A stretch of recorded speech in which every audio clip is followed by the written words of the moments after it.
లక్ష్మీం క్షీరసముద్రరాజతనయాం శ్రీరంగధామేశ్వరీం దాసీభూతసమస్తదేవవనితాం లోకైకదీపాంకురాం శ్రీమన్మందకటాక్షలబ్ధవివద్బ్రహ్మేంద్రగంగాధరాం త్వాం త్రైలోక్యకుటుంబినీం సరసిజాం వందే ముకుందప్రియాం శుద్ధలక్ష్మీర్మోక్షలక్ష్మీర్జయలక్ష్మీ సరస్వతి శ్రీర్లక్ష్మీ వరలక్ష్మీశ్చ మమ ప్రసన్నా వరాం కుశౌపాశమభీతిముద్రాం కరైర్వహంతీం కమలాసనస్తాం బాలార్కకోటి ప్రతిభాం త్రినేత్రాం భజేహమంబాం జగదీశ్వరీం త్వాం సర్వమంగళమాంగళ్యే శివే సర్వార్ధసాతకే శరణ్యే త్రయంబకే గౌరీ నారాయణి నమోస్తుతే. ఓం శ్రీ దుర్గామల్లేశ్వరాభ్యాం నమః. విజయవాడ కనకదుర్గాదేవ్యై నమః. మనకి ఇప్పుడు శుక్రమహాదశ, ప్రతి మనిషి కూడా శుక్రమహాదశ కోసం ఎదురు చూస్తూ ఉంటాడు. శుక్రమహాదశలోనే మనకి అక్రమార్జితమైనటువంటి ధన సంపాదన వస్తుంది అని శాస్త్రం చెప్తోంది. అయితే మనకు శుక్రుడు ఉన్నటువంటి పరిస్థితులను బట్టి ఈ యొక్క శుక్రమహాదశ అనేటటువంటిది అక్రమార్జితమా న్యాయార్జితమైనటువంటి ధనాన్ని ఇస్తుందా అన్నది చెప్పబడుతుందన్నమాట. అలాగే ఇప్పుడు ప్రస్తుతము డిసెంబర్ 5, 2025 సంవత్సరం నుంచి ఫిబ్రవరి 1వ తేదీ 2026 సంవత్సరం వరకు కూడా శుక్ర మోఢమే జరుగుతోంది. అంటే మనకి ధనాన్ని ఇచ్చేది, భార్యనిచ్చేది, స్థలాలనిచ్చేది, ఇల్లుల్నిచ్చేది, సుఖ సంతోషాలనిచ్చేటటువంటి ఆ శుక్రుడే బలహీనుడైపోయాడు, అస్తంగత్వగతుడయ్యాడు. అంటే రవితో యూనియన్, రవితో కలిశాడు. కలవడం వల్ల ఏమవుతుందంటే ఈ రవి పెద్ద గ్రహం, చాలా బ్రైటర్ గ్రహం, చాలా లైట్ ఎక్కువ కదండి మనకి. ఈ శుక్రుడేమో కొంచెం కాంతి తక్కువ ఉన్నటువంటి గ్రహం. ఇప్పుడు బయట పట్టపగలు 12 గంటలకి మనం 200 వాట్ల బల్బు పెట్టామనుకోండి, ఎంత వెలిగిస్తున్న 200 వాట్లు ఆ పగలు అసలు ఏం కనబడదు. మనకు సూర్యుడి కాంతి ముందు అది కళావిహీనం అవుతుంది. అదేవిధంగా మనం అదే లైట్ని చీకటి గదిలో పెడితే 200 వాట్లు అంటే బ్రహ్మాండంగా గది అంతా కనబడుతుంది. అంటే ఏమైందనమాట, సూర్యకాంతి ఆ యొక్క 200 వాట్ల లైట్ని లాగేసింది. అదేవిధంగా మనకి ఈ శుక్రమోఢమిలో ఈ రవి ఏం చేస్తాడంటే మొత్తం శుక్రుడి యొక్క ఎనర్జీని, శుక్రుడి యొక్క శక్తిని, శుక్రుడి యొక్క కాంతిని అంతా లాగేసి శుక్రుడిని బలహీనుని చేసేస్తాడు. దాంతో శుక్రుడు ఏమి చేయలేని నిస్సహాయ పరిస్థితిలోకి వచ్చేస్తాడు. ఆయనే నిస్సహాయ పరిస్థితిలోకి వచ్చినప్పుడు మనకేమిస్తాడండి ఆయన? మన ఫ్రెండ్ అప్పు అడుగుతాం మన ఫ్రెండ్ దగ్గరే డబ్బులు లేవనుకోండి, ఇంక మనకేమిస్తాడు ఆయన? ఆ విధంగా ఆ శుక్రుడు బలహీనమైపోతాడు. కాబట్టే మూఢాల సమయంలో మనము వివాహాలు చేయకూడదు అంటారు. ఎందువలనంటే ఆ అమ్మాయికి ఆ అబ్బాయికి చూడగానే పరస్పరం ఆకర్షణ కలగాలి, మ్యూచువల్ అట్రాక్షన్ ఉండాలి, ఒకళ్ళ మీద ఒకళ్ళకి పరస్పర గౌరవభావం ఉండాలి. ఇది వీడు మొగుడు, నాకు నేను రెస్పెక్ట్ ఇవ్వాలి, గౌరవాన్ని ఇవ్వాలని ఉండాలి. అంతేగాని ఏంట్రా అంటే ఏంటి నువ్వు చెప్పేది నాకు అంటే ఆకర్షణ లేనట్టు అనమాట. అలాగే mutual respect, mutual confidence. Phone ఏదన్నా వచ్చి మాట్లాడుకుంటున్నాడు అనుకోండి, పాపం ఎవరు దేంతో మాట్లాడుతున్నావు అని ఆ అమ్మాయి రోజు అడుగుతుంటే, ఎక్కడికైనా ఆఫీస్ నుంచి లేటుగా వచ్చినా, బయటికి వెళ్ళినా ఇవన్నీ కూడా ఎక్కడికి వచ్చావు, దేంతో ఉన్నావు, నువ్వు దేంతో కులుకుతున్నావు, ఇలాంటి ప్రశ్నలు వేస్తే వాడికి జీవితాంతము కూడా నరకమే. కాబట్టి ఇవన్నీ కూడా ఎప్పుడు జరుగుతాయంటే శుక్రబలం లేనప్పుడు భార్యే ఇలా అడుగుతూ ఉంటుంది. ఇంకా వాడికి ఎలా కనబడుతుందంటే భార్యే శత్రువు కింద కనబడుతుంది. పోనీ ఏదో కొన్ని రోజులు అడిగితే ఏదో పోన్లే, బయట వాళ్ళు అయితే కొన్ని రోజులు అడుగుతారు ఏదో అనుకోవచ్చు. ప్రతిరోజు, ప్రతి సంవత్సరము, ప్రతి నెల ఇంకా అలా జీవితాంతం ఎత్తుపొడుపు మాటలతో వీడు భరించలేక విడాకులకు వెళ్ళిపోతారనమాట, భార్య అయినా భర్త అయినా. ఇదే శుక్రుడు వీక్గా ఉంటే. కాబట్టే మనం ఏం చేయాలంటే కక్కుర్తి పడకుండా మనము ఈ యొక్క పెళ్ళిళ్ళు చేసేటప్పుడు ఈ శుక్రమోఢంలో మనం పెళ్ళిళ్ళు చేయొచ్చా, చేయకూడదా, పెళ్లి చూపులకు వెళ్ళొచ్చా, వెళ్ళకూడదా, అసలు జాతకం ఎలా ఉంది, అసలు ఆ పెళ్లి కొడుకు శుక్రగ్రహం ఎలా ఉంది, ఆ యొక్క పెళ్లి కూతురు శుక్రగ్రహం ఎలా ఉంది, ఇవన్నీ కూడా మనం చూసుకోవాలి. ఒక జ్యోతిష పండితుడిని అడగాలి. అది కూడా జ్యోతిష పండితులు మంచి విద్యావంతులై ఉండాలి, గురు పరంపరలో రావాలి. అప్పుడే మనకి కరెక్ట్గా మనకు చెప్పగలుగుతారు. ఇప్పుడు అందువలన ఇప్పుడు యూట్యూబ్లో వచ్చే వాళ్ళంతా కూడా ఎవ్వరు కూడా అంత శాస్త్ర పండితులు లేరు. కాబట్టి ఎట్టి పరిస్థితుల్లో కూడా కమర్షియల్ ప్రతి ఒక్కళ్ళకి తెలిసిందే మీ అందరికీ కూడా. అందువలన మనకి జ్యోతిష్యం అడగాలంటేనే భయపడేటటువంటి విధానంలో మన భక్తులందరూ కూడా ప్రేక్షకులందరూ ఉండడం, ప్రజలు ఉండడం జరుగుతోంది. కాబట్టి మనం మరి ఏం చేస్తారు, మీరు కూడా డబ్బులు ఇవ్వరు కదమ్మా. ఊరికనే జ్యోతిష్యం ఒకటి, తర్వాత ఈ యొక్క సంగీతం ఒకటి, ఇవన్నీ కళలన్నీ ఫ్రీగా చెప్పాలని అనుకుంటారు. అసలు గురువుగారి దగ్గర ఫ్రీగా చెప్పించుకోకూడదు, పంతులు గారి దగ్గర ఫ్రీగా చెప్పించుకోకూడదు అనే విషయం మర్చిపోయారు. కాబట్టి వీటి వల్ల శాస్త్రానికి చెడ్డ పేరు. అందువలన ఇది కూడా శుక్రదోషమే. అంటే గురువు పట్ల నమ్మకం విపరీతంగా ఉండాలి. అందువల్లనే మోడర్న్ సైన్స్ని, నాసా లైవ్ రిపోర్ట్స్ని బట్టి మనం చూసి జాతకాలు చెప్తాము. అలాగే ప్రాచీన జ్యోతిష శాస్త్ర మా గురుదేవుల యొక్క పరంపర నుంచి మధురకృష్ణమూర్తి శాస్త్రి గారు, మా గురువు గారులందరూ కూడా, మరి సూర్యశ్రీ సిద్ధాంతి గారు పాలకొల్లు, అలాగే మనకి సుసర్ల దుర్గాప్రసాద్ గారు రాజమండ్రి, ఇలా మంచి గురువులు ఉండేవారు. చల్లా రామగణపతి శాస్త్రి గారు రాజమండ్రి, చల్లా గణపతి శాస్త్రి గారు అన్నదమ్ములు ఇద్దరు కూడా రాజమండ్రి. వీళ్ళంతా కూడా, ఒక సూర్యశ్రీ సిద్ధాంతి గారు మాత్రం పాలకొల్లు. ఇలా రేలంగి గారు, నేమాని గారు, వీళ్ళంతా మహానుభావులు ఉండేవారు. పెద్ద తరం అదంతా వెళ్ళిపోయింది. ఇప్పుడు ఆ పరంపరలో మనకి మోహన్ పబ్లికేషన్స్కి వచ్చి వీళ్ళంతా కూడా పుస్తకాలు కొనడం, వెళ్ళడం, గొల్లపూడికి, రాజమండ్రిలో మాకు ఆ యొక్క సాహచర్యం దొరికింది. దానివల్లే లాస్ట్ 10 years మా మధురకృష్ణ శాస్త్రి గారు ఎంత జ్యోతిష దిగ్గజం అంటే, శకుంతలాదేవి కూడా లాస్ట్ 10 years ఆమె ఇండియన్ ఆస్ట్రాలజికల్ సొసైటీకి ప్రెసిడెంట్గా మా మధురకృష్ణ గురువు గారు ఉన్నప్పుడు ఇండియన్ ఆస్ట్రాలజికల్ సొసైటీ ప్రెసిడెంట్గా ఆ శకుంతలాదేవి గారు కూడా వచ్చేవారు. ఆంధ్ర యూనివర్సిటీకి వెళ్తూ రాజమండ్రి ఉమారామలింగ కళ్యాణ మండపంలో మేము జ్యోతిష సదస్సులు నిర్వహించేవాళ్ళం. మరి అలాగే బెంగళూరు వెంకటరామన్ గారు, ఇటువంటి లెజెండ్స్ అనమాట వీళ్ళంతా జ్యోతిష శాస్త్రంలో. వాళ్ళు వచ్చి చెప్పేవారు. కాబట్టి మేమంతా చిన్నతనం నుంచి మా గురువుగారి దయ వల్ల వీళ్ళందరికీ కూడా మేము థీసిస్ సబ్మిట్ చేస్తూ సేవలు చేసుకునే మహద్భాగ్యాన్ని మా గురుదేవులైనటువంటి మధురకృష్ణమూర్తి శాస్త్రి గారు మాకు కల్పించారు. కాబట్టి వారి యొక్క మా మధురకృష్ణమూర్తి శాస్త్రి గారు ఎవరండి, ఆ తరం వాళ్ళు ఎవరు కూడా కమర్షియల్గా ఉండేవారు కాదు. కాబట్టి మనం అదే పరంపరను కొనసాగించాలి. కాబట్టి నాన్ కమర్షియల్ ఆస్పెక్ట్తో మనం జ్యోతిష్యంలో ఎవరికైతే కావాలనుకుంటున్నారో సందేహాలు, అటువంటి వాళ్ళందరూ కూడా వాళ్ళ యొక్క పూర్తి జాతకాన్ని మన ద్వారా తెలుసుకోవచ్చు. అంటే కంప్లీట్గా వాళ్ళ డేట్ ఆఫ్ బర్త్ అవి ఇవ్వాలి, ఇచ్చి వాట్సాప్ చేయండి. నాకు ఫోన్ చేస్తే మేము బయట ఉంటాము, ఎత్తలేము. సో అమెరికా మన ఆఫీసు.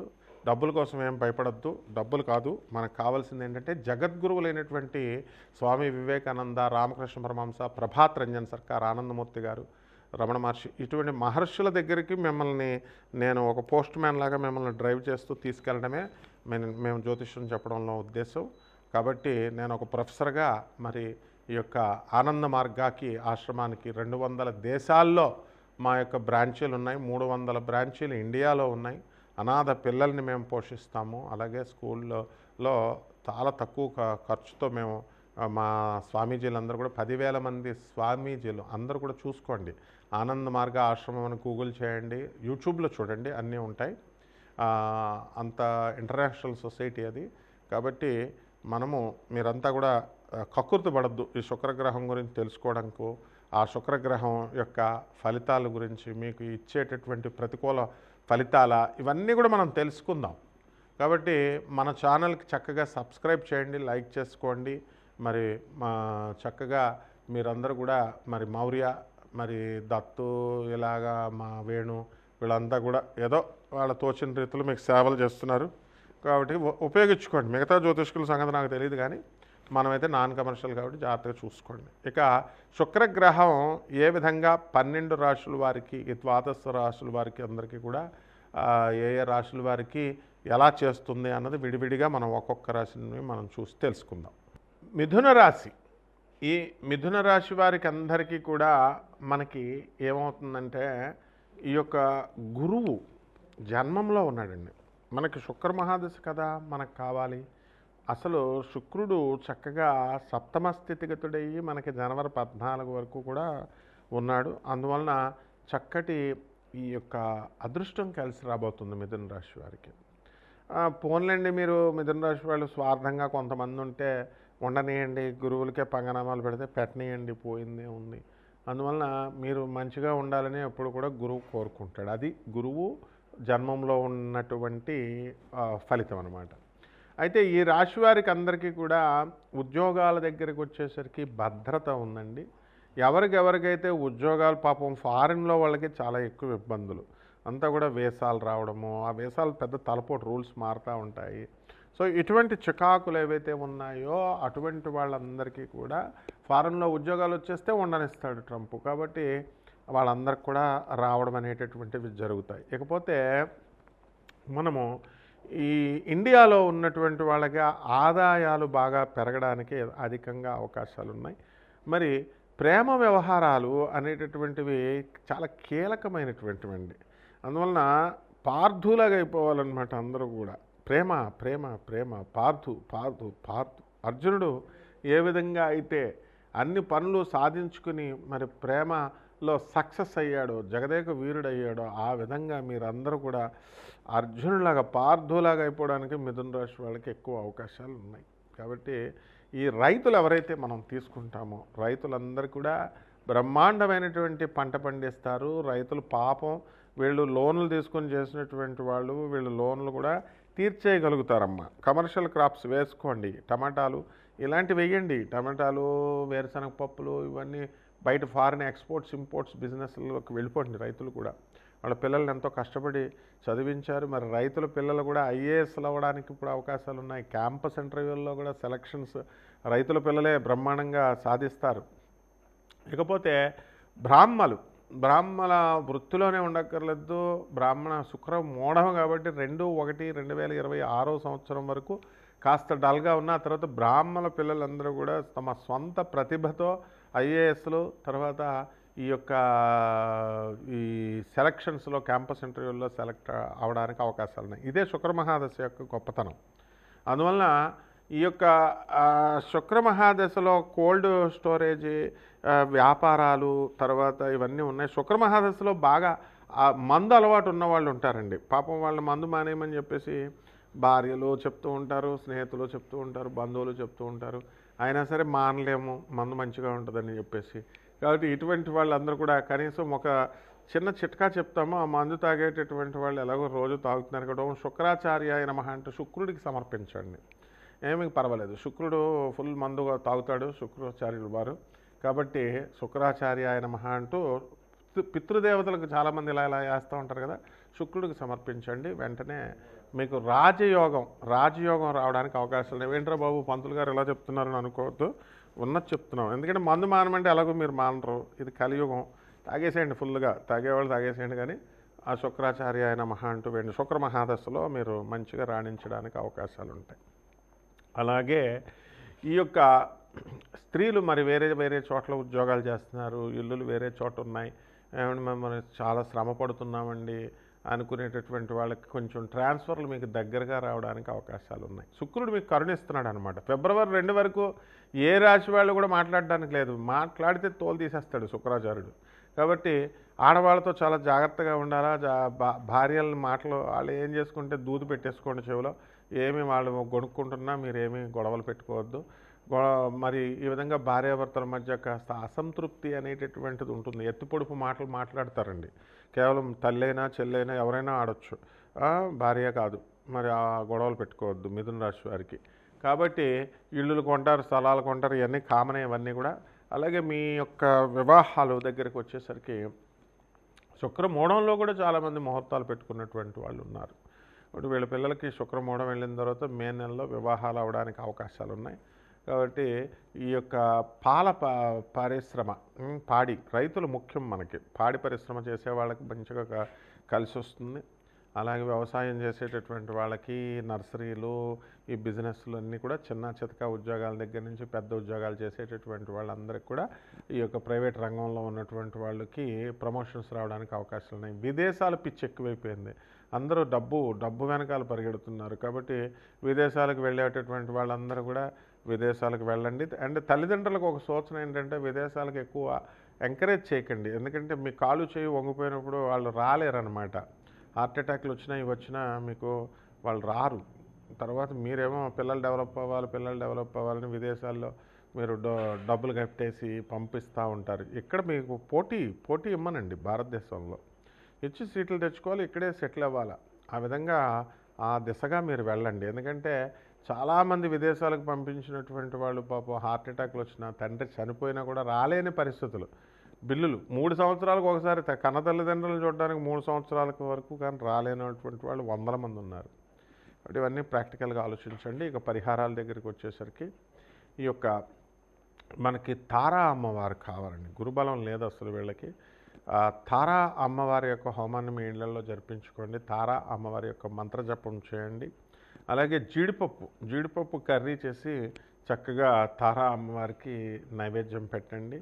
అండ్ ఆ యొక్క ఇంతకుముందు మనం ఏం చేసేవాళ్ళం, పెసరపప్పు వేసి అన్నంలో నివేదన పెడతాం ఏ గుడైనా. ఇప్పుడు పెసరపప్పు అందరూ కూడా, మీరే కాస్ట్ ఆఫ్ లివింగ్ పెరిగిపోయింది కదా, ఇప్పుడు దేవుళ్ళు కూడా పెసరపప్పు అవి కుదరదు, మీరు జీడిపప్పు పెట్టాలన్నమాట. కాబట్టి జీడిపప్పు కర్రీతో అమ్మవారికి నివేదన చేయండి. పేదవాళ్ళందరికీ కూడా దానాలు చేయండి. వికలాంగులను బాగా చూసుకోండి. వికలాంగులు, పేదవారు, సాధువులు వాళ్ళు అడగరు, మీరే వెళ్ళి ఇవ్వాలి పేదవారికి. ఇది నేర్చుకోండి. బ్రహ్మాండంగా ఉంటుంది. శుభమస్తు.